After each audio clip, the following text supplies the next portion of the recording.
பறையடிக்க பல்வினை தொகி தொடிக்க பத்து வைத்த குட்டக்காளி பொங்கி பொங்கி வாராடா.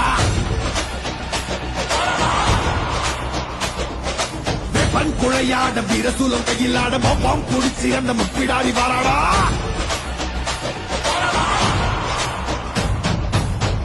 சபயங்கரியாங்கார சூரகாளி மண்டையொட்ட செண்டையாக்கி வாக்காளி வாராடா. அள்ளி அள்ளி தானம் தந்த அன்னதான பிரபுவுக்கு கொள்ளி வச்ச கையவன கொண்டு போட வாராடா. வெள்ளவுள்ள கொண்ட அந்த வெண்டன செகரடிச்ச கள்ளமான கொண்டவன் கதை முடிக்க வாராடா. உடுக்கை கொடையளிச்ச புத்தம உயிரெடுத்த பாதக இடுப்போடைக்க பத்திரகாளி வாராடா. இரமணம் படிச்ச ஏழைகளின் அவன கோரமாக கொன்னவன கொடரிட வாராடா. அந்த குணம் படிச்ச சத்தியவ வாழ்வழிச்ச ஈன பிறவி மேல இடி பாய்ச்ச வாராடா.